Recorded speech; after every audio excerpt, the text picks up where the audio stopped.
모두 6절로 이루어진 시편 23편을 두 단어로 요약하면 오늘 제목입니다. 마지막 한 번 더 따라할 수 있는데요. 한번 따라해 주십시오. 목자의 성품, 양들의 노래. 목자의 무엇이라고요? 그럴 때 누구의 노래가 흘러나온다고요? 양들의 노래입니다. 우선순위가 분명합니다. 목자의 어떠함이 양들의 어쩌함을 결정한다. 이것은 한 공동체와 리더에게도 모든 관계 속에 적용할 수 있습니다. 사장의 성품이 직원의 노래가 흘러나오게 하고요. 아빠의 성품이 가정의 노래가 그치지 않게 할 것입니다.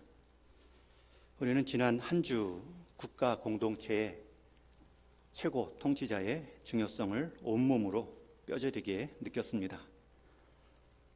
통치자의 모습, 자격은 여야의 문제, 진보와 보수, 이념의 문제가 아니지요. 한 공동체, 한 나라를 결정할 수 있는 가장 중요한 요소이고, 그것이 무너질 때 한 공동체가 얼마나 힘들어질 수 있는가, 지난 한 주간 느꼈습니다.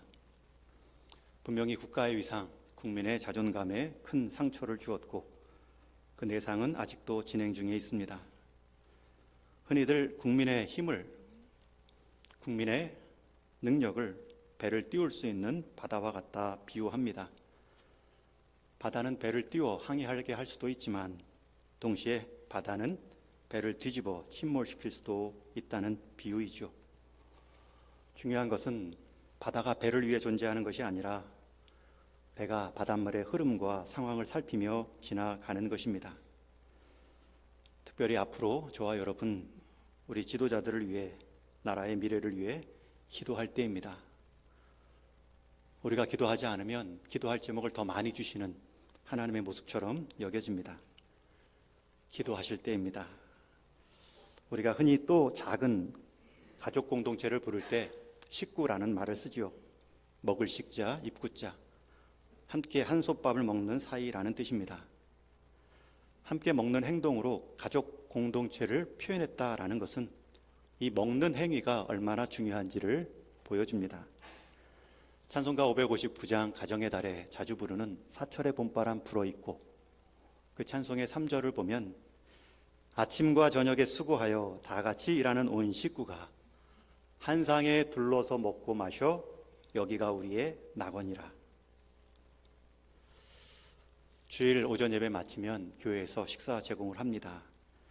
드시는 많은 분들 다 교회 밥이 맛있다 말씀하실 때 주방에서 수고하시는 그 숨은 손길들의 헌신이 있기 때문에 특별한 맛으로 다가오죠. 매주 제한된 예산 갖고 매주 식단 짜며 장 보시고 음식을 만드는 그 수고가 배어 있기 때문에 맛있습니다. 그러나 그 맛있는 점심도 혼자 먹는다면 그 맛이 덜 하겠지요. 함께 식탁에 둘러앉은 교인의 맛있게 먹는 모습을 보고 함께 먹을 때 더 맛있고, 그 과정에 삶을 나누고 기도 제목을 나누는 모습이 있을 때에 그저 음식의 맛으로만 느껴지지는 않을 것입니다. 주일 오전 예배 마치고 제가 환송 인사드릴 때 식사하고 가세요 라는 표현은 그저 교회에서 함께하고 가세요 라는 의미 정도가 아닙니다. 함께 교제하시고 함께 더 교회 공동체를 알아가시라 라는 부탁의 표현입니다. 점심도 먹었으니 오후 예배에 꼭 참석해야 됩니다. 이 논리 이전에 여러분, 식탁 교제 그 자체가 큰 의미가 있습니다. 꼭 식사하시고 오늘 점심에는 밥이 좀 모자랄 수 있기를 바랍니다. 오늘 본문에는 또 하나의 상차림 이야기가 나옵니다. 5절 말씀에 보면 주께서 내 원수의 목전에서 내게 상을 차려주시고, 여러분, 하나님께서 차려주신 상이 얼마나 풍성할까요? 여러분이 지금까지 대한 상차림 중에 가장 풍성했던 모습은 언제입니까? 한 프로를 보니 한 횟집에서 회 말고 주변에 나오는 것들 그 종류가 한 30가지인 방송도 보았고, 또 한정식집에 가면 반찬만 50가지다, 상이 부러질 정도다라는 표현이 맞을 정도로 풍성한 식탁도 있다고 합니다. 뷔페집에 가면 가지 수를 세는 것이 무의미할 정도로 풍성한 상차림이 있겠죠. 그런데 그 모든 재료를 만드신 하나님께서 우리를 위해 상을 차려주신다면 그 온 만물을 창조의 능력을 갖고 지으신 하나님께서 우리 인생의 마지막 식탁을 예비하신다면 얼마나 그 상이 풍성했을까요? 특별히 내게 상을 차려주셨다라는 표현은 격식 있는 대접이라는 뜻입니다. 격식이 있어 서로 상을 앞에 두고 맞대어 앉은 모습, 예절의 의미가 표현되어 있습니다. 여러분, 이 표현이 왜 중요하냐면 앞에 4절까지는 목자와 양, 다윗이 노래했던 하나님과 다윗의 관계 속에 상하관계, 수직적인 모습이 많이 느껴졌죠. 4절에서도 사망의 음침한 골짜기를 지날 때에도 하나님은 나와 함께 하심으로 지팡이와 막대기로 결국 인도에 가신다라는 표현만을 봐도 하나님은 그 골짜기도 지나게 하심으로 나를 조련하시고 나는 그 조련을 받는 훈련생이고 수직적 상하관계가 느껴지는데 오늘 말씀 5절에서는 내 원수의 목전에서 내게 상을 차려주시고 수평적인 관계, 손님으로 초대받아 정중한 격식 있는 대접을 받는 그림이 그려집니다. 기름을 부으시고 내 잔을 채워주시는 하나님. 이전까지는 돌보아 주시는 보호자의 의미에서 이제는 한 식구로 삼아 한 식탁에 마주 앉은 그 하나님의 친근함을 경험하고 있습니다. 물론 양과 목자, 골짜기와 막대기로 우리를 조련하시는 코치와 훈련생, 이 관계는 분명합니다. 그러나 저와 여러분, 하나님께서는 우리를 함께 겸상의 대상으로 여기시며 우리를 초대하고 계십니다. 마태복음 25장에 보면 유명한 달란트 비유에서도 이 그림이 나옵니다. 각각 달란트를 받은 자, 주인의 분부 앞에 그 주인의 성품을 믿고 충성스럽게 장사하죠. 그랬더니 그 주인이 종들에게 이렇게 칭찬합니다. 착하고 충성된 종아, 내가 적은 일에 충성하였으니 내가 내게 더 많은 일을 맡기고 내 주인의 즐거움에 참여할지어다. 종들의 수고, 종들의 헌신으로 남긴 달란트라면 종들의 즐거움만으로 보상해줘도 훌륭합니다. 그런데 이 주인은 그 종들을 주인의 즐거움에 참여케 하는 차원이 다른 대우를 해주고 있습니다. 여러분, 이것이 우리의 마지막 그림, 마지막 장면이라는 것을 상상해 보십시오. 우리가 다 하나님이 된다는 말이 아니죠. 그러나 우리가 생각했던 것과는 차원이 다른 상차림, 주인의 즐거움에 참여할 자가 바로 우리 성도라는 것입니다. 사람으로서 경험할 수 있는 그 수준의 상차림이 아니라 하나님이 주인의 즐거움을 갖고 종의 즐거움을 넘어서게 하시는 그 상차림, 그 그림이 우리에게 남아 있습니다. 더욱이 이 상차림의 의미는 우리 육신의 필요, 우리의 식욕만을 채우는 음식 제공의 약속이 아닙니다. 육신의 허기를 채워주는 상차림은 이미 앞에서 푸른 풀밭, 쉴만한 물가로 충분히 그려졌습니다. 게다가 오늘 본문 마지막 내 원수의 목전에서 내게 상을 차려주시고 라는 표현을 보면 만약에 육신의 필요와 배부름만을 주는 상차림이었다면 이 원수의 목전보다는 더 바람이 시원하고 공기 좋은 그 목전 앞에서 자연경관이 빼어난 그 호수 앞에서 더 잘 먹고 누릴 수 있는 환경이 더 필요하죠. 그런데 다윗은 주께서 내 원수의 목전에서 내 원수의 눈앞에서 내게 상을 차려주셨다 말씀하고 있습니다. 여러분, 원수의 목전에서 상을 차렸다는 표현이 뭘까요? 아니, 그 이전에 다윗이 그 인생에서 경험한 그 삶의 원수들은 누구일까요? 다 아시는 것처럼 다윗의 일생을 보면 다양한 원수가 있죠. 그 인생의 초기, 중기, 말기에 각각의 모습을 한 원수가 있습니다. 어린 나이에 첫 전쟁에 참가하여 만난 적장 골리앗, 다윗 인생의 초기 원수입니다. 그리고 그 골리앗을 이기자 백성들이 주목합니다. 칭송합니다. 그러자 또 한 명의 원수가 생깁니다. 그 원수는 10여 년간 다윗을 광야로 몰았고 도망자로 살게 했으며 전 부대를 동원해서 그 한 사람을 잡는 것을 목적 삼아 괴롭혔습니다. 특수부대가 국회에 침입하는 것도 두려운데 온 부대가 한 사람 다윗을 추격할 때 그 두려움이 얼마나 컸겠습니까? 원수가 적국에 장수만 있는 것이 아니라 아국의 가장 큰 통치자도 원수였다, 다윗은 말하고 있습니다. 그래서 시편 18편에 보면 이런 고백을 하죠. 우리 한번 같이 읽겠습니다. 시작. 나를 강한 원수와 미워하는 자에게서 건지셨으며 그들은 나보다 힘이 세기 때문이로다. 이 시편 18편의 배경은 하나님께서 사울의 손에서 자신을 건져주신 것에 대한 감사의 노래입니다. 그런데 그 감사에서 사울을 향해 나를 강한 원수와 미워하는 자에게서 건지셨다. 분명히 그 인생 10년 동안 그의 삶의 중기에 해당하는 원수는 사울입니다. 그러나 다윗 인생 말년에 또 한 명의 원수가 있죠. 이번에는 적국의 장수도 아니고 아국의 왕도 아닙니다. 가족의 아들입니다. 시편 3편 말씀에 보면 아들 압살롬이 아버지 다윗의 왕위를 찬탄하고 그 압살롬을 피하여 지은 시라고 나옵니다. 시편 3편 1절도 우리 같이 읽습니다. 시작. 여호와여 나의 대적이 어찌 그리 많은지요 일어나 나를 치는 자가 많으니이다.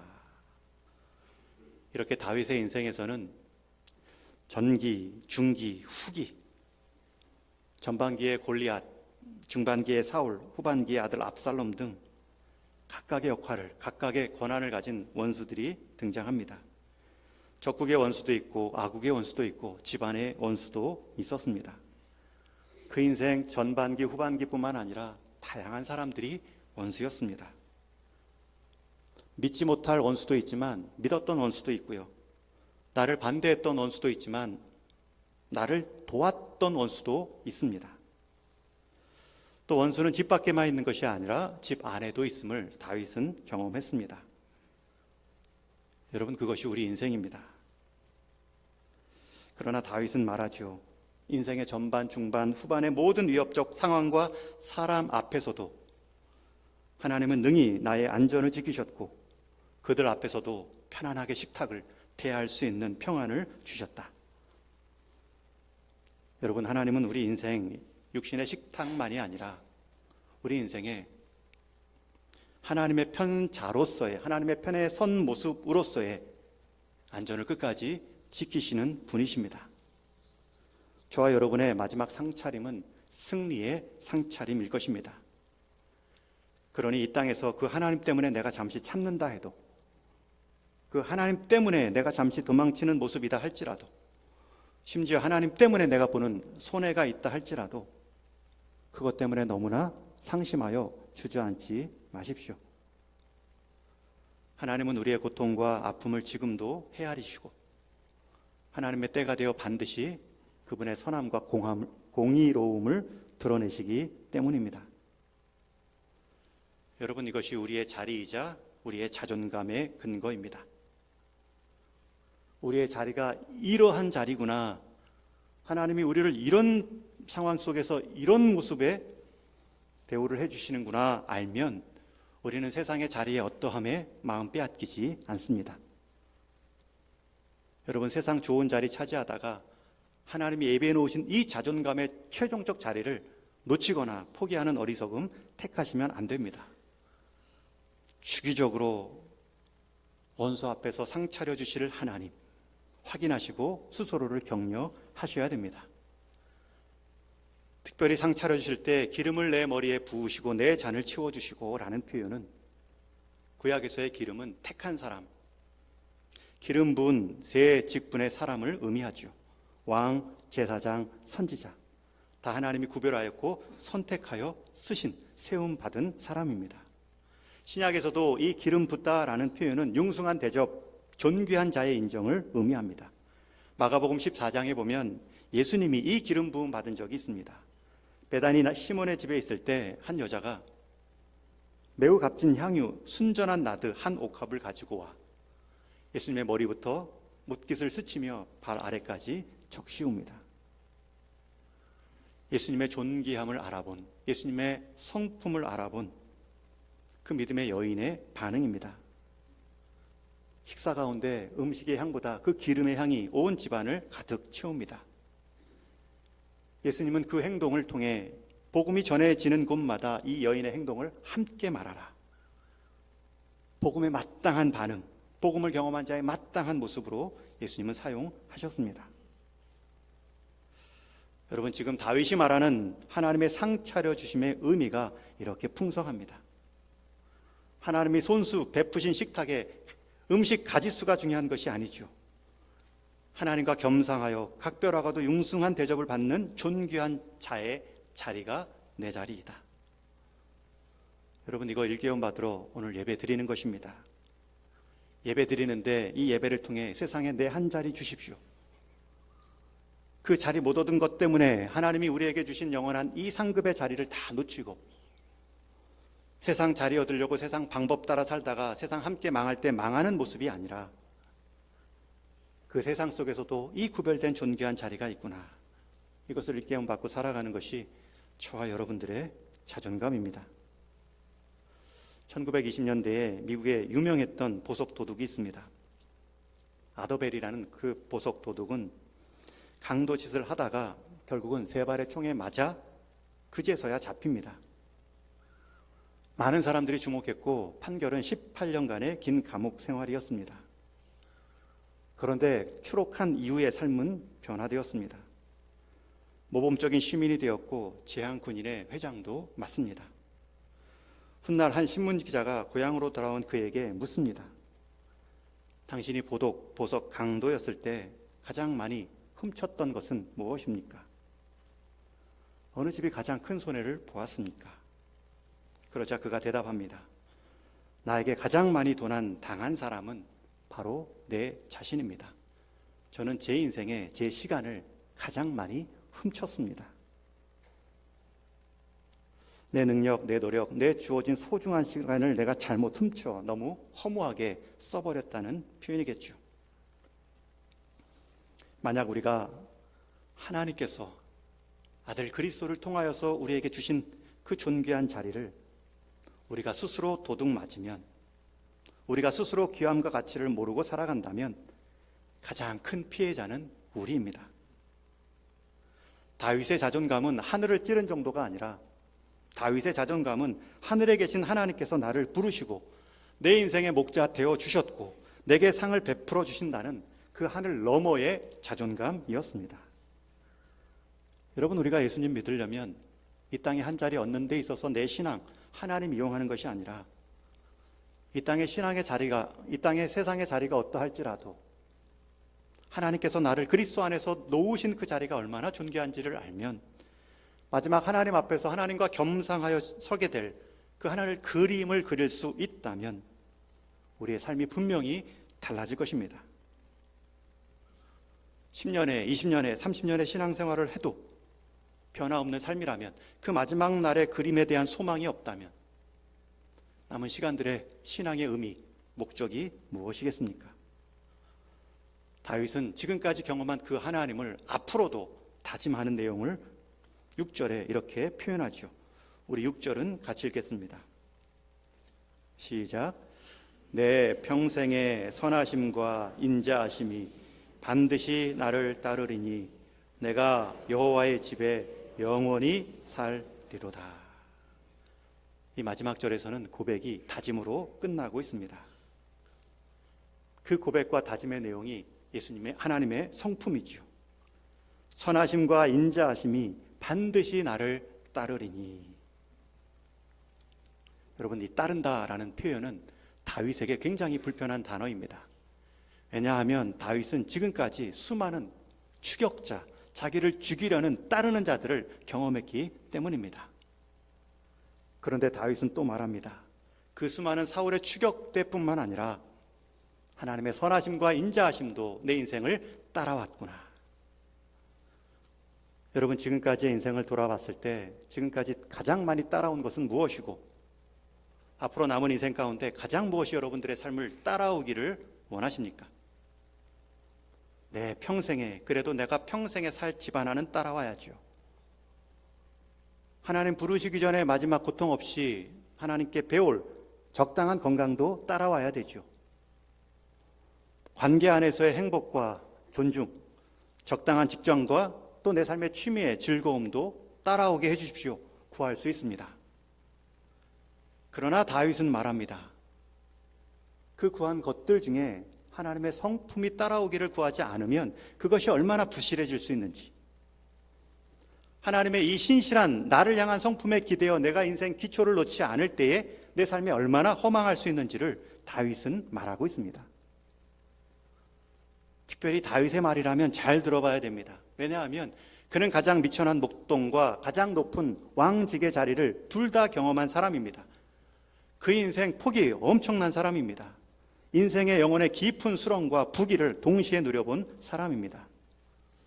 성전을 위해 짓기 위해 가장 헌신한 사람이었고 하나님 마음에 합한 자라는 평가도 있지만 부하의 아내를 얻기에 부정을 행했고 그것을 합리화시키기 위해 부하를 죽이는 가장 악한 일도 행했던 사람입니다.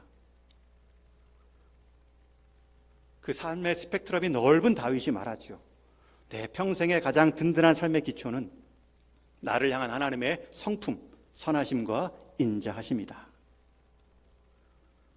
그 고백뿐만 아니라 반드시 나를 따르리니라는 표현은 다짐입니다. 다윗은 시편 25편 7절에서 이렇게 다짐합니다. 우리 한번 또 같이 읽습니다. 시작. 여호와여, 내 젊은 시절의 죄와 허물을 기억하지 마시고 주의 인자심을 따라 주께서 나를 기억하시되 주의 선하심으로 하옵소서. 선하심, 인자하심이라는 표현이 나오지요. 나를 따랐을 뿐만 아니라 앞으로도 나를 그렇게 대하여 주옵소서. 주의 선하심, 정직, 공의. 그러나 우리는 거기에 굉장히 거리가 있는 인생입니다. 하루도 한 번도 죄 안 짓고 살아갈 수 없는 연약한 인생이죠. 죄성을 가지고 태어났기 때문에, 죄를 지어 죄인 된 것이 아니라 죄성을 가지고 태어난 죄인이기 때문에 가르쳐 주지 않아도 죄를 짓습니다. 그러나 그러한 자를 하나님은 그리스도를 통하여 내가 너를 향한 인자하심을 보였다, 긍휼하심을 보였다. 여러분, 하나님은 우리를 잘 대해 주시기도 하지만 잘 되게 해 주시는 분이십니다. 그 성품의 만남이 바로 십자가이죠. 하나님의 옳음, 공의 가운데는 죄 지은 자는 다 죽어야 됩니다. 하나님의 거룩함 앞에 설 자가 없습니다. 이건 여러분들도 다 포함됩니다. 여러분 다 죽는데 육신의 죽음보다 더 두려운 것은 영적인 죽음입니다. 하나님과의 관계없는 자로 여러분들 하나님 심판대에 설 때가 있을 것입니다. 그런데 하나님은 기회를 주셨고요, 긍휼을 베푸셨고 인자하심으로 그리스도를 보내셔서 구원의 은혜를 경험케 해 주셨습니다. 여러분, 교회 잘 다닌다고 구원받는 것이 아니라 그리스도를 만나시고 믿으셔야 구원받습니다. 하나님은 그리스도라는 유일한 길을 통하여서 하나님의 인자하심을 경험하게 하셨기 때문입니다. 이건 목사로서 큰 부담입니다. 우리 성도님들 가운데 교회생활, 신앙생활 잘못 알아가지고 30년 교회생활, 예배생활 잘 지켰더니 구원받은 줄 알았는데 예수님을 한 번도 신앙의 구세주로, 목자로 경험하고 부른 적이 없다.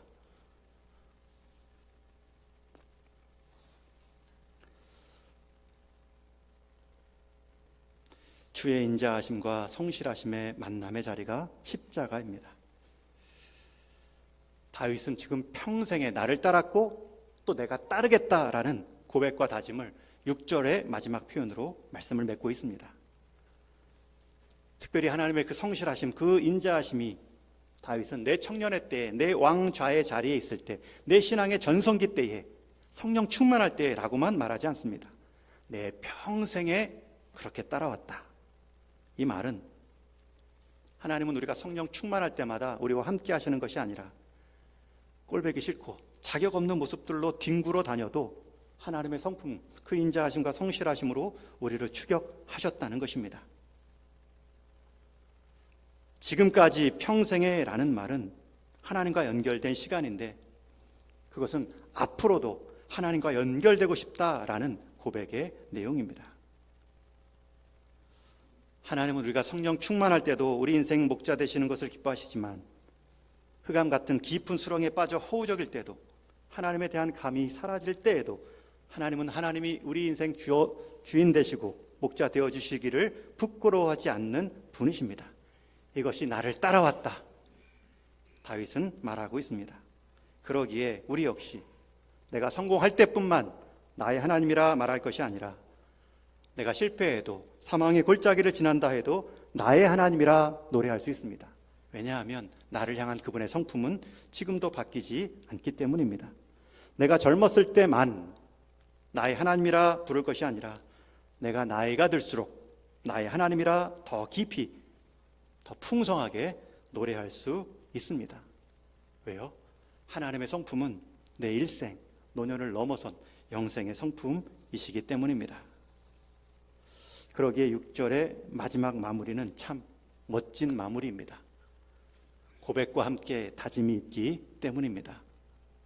반드시 따르리니, 언제까지요? 평생에, 지금까지뿐만 아니라 남은 생애에.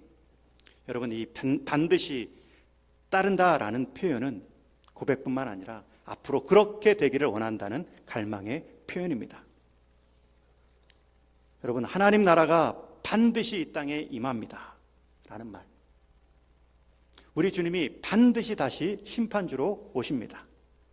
여러분, 이것은 제 신앙 고백이자 갈망입니다. 내 신앙의 요약이자 앞으로 꼭 그렇게 살기를 원하는 믿음의 고백입니다. 우리의 몸은 반드시 부활할 것입니다. 이 말도 같은 의미죠. 여러분, 그 부활의 소망이 있기 때문에 육신의 어떠함 때문에 크게 절망하지 않습니다. 이건 흙으로 돌아갈 몸이고 그 흙으로 돌아갈 몸이 살아간 그 시간 동안에 부활의 소망으로 우리는 새롭게 살 수 있다. 저는 이 반드시라는 표현을 갖고 저는 새벽에 또 우리 성도님들을 위해 이렇게 기도합니다. 우리 성도님들 그리스도 안에 있는 믿음으로 반드시 이겨나갈 것입니다. 우리 동인의 공동체에 반드시 굳게 설 것입니다. 창신동 일대는 우리 동인교회로 반드시 복을 받을 것입니다. 여러분 가정의 불신 가족들은 여러분들을 통해 반드시 복을 누릴 것입니다. 지금까지 그렇게 살아왔다라는 고백과 함께 그렇게 사시라라는 소망의 기도입니다. 다윗 인생에 수많은 쫓김을 경험했지만 다윗은 말합니다. 가장 큰 쫓아옴은 그분의 나를 향한 성품, 선하심과 인자하심이었다. 여러분, 지금도 하나님은 여러분들을 쫓아오고 계십니다. 어떤 분들은 잘 못 듣긴다, 모르겠다 말씀하시지만 주님은 오늘 한 말씀을 가지고 여러분들을 쫓아가십니다. 서로를 위해 나누었던 관심의 대화, 기도 가운데 하나님은 그것을 가지고 추적의 끈으로 사용하십니다. 우리 지체들의 보이지 않는 섬김을 통해서도 하나님은 우리를 쫓아오십니다. 지나가는 듯한 격려의 말 한마디, 생각하지도 못했던 문자와 메일의 따뜻함 하나가 하나님의 추적의 표입니다. 내가 불렀던 한 믿음의 고백의 찬송이 하나님이 우리를 쫓아오시는 노래로 쓰임받을 수 있습니다. 이제 말씀을 맺습니다. 시편 23편은 여호와는 나의 목자시니, 하나님을 부르는 호칭으로 끝나지만 그 마지막 고백은 내가 여호와의 집에 영원히 살리로다. 여러분, 평생의 고백이 평생의 열매가 아니라 영생의 열매로 끝이 납니다. 여호와를 목자로 부르며 살아가는 자의 마지막 자리는 내가 여호와의 집에 영원히 살리로다. 더 이상 목자와 양, 목동과 목자, 양, 수직적 관계가 아니라 집이라는, 가족이라는 수평적 그 친근함, 주인의 즐거움에 참여하는 우리의 자리가 있습니다. 우리를 이렇게 대하시는 하나님이라면 그 하나님 앞에 우리는 어떻게 믿음으로 반응하셔야겠습니까? 여러분 인생 가운데 하나님을 목자로 여기시며 부르시며 살아가고 계신지요? 여러분의 가정은 하나님을 여러분 집안의 가장 높은 가장으로 모시며 살아가고 계신지요? 일터와 우리 동인교회는 하나님을 최종적이고 유일한 분으로 목자로 모시며 생업에 매진하고 주님의 몸된 공동체를 이루어가고 계신지요? 하나님의 성품이 먼저이고 불변합니다. 그러기에 우리들의 찬양 역시 하나님만을 향하여 하고 멈춤이 없어야 될 것입니다. 이제 시편 23편의 설교는 끝났지만 제 설교만 끝난 것이고 시편 23편의 진정한 삶의 설교는 여러분들을 통해 이제 시작입니다. 저는 기대합니다. 여러분의 삶으로 세상 가운데는 하나님 한 분만으로 또 다른 자존감이 있구나, 그것을 보여주는 인생으로 다 세움받기를 주님의 이름으로 축원합니다.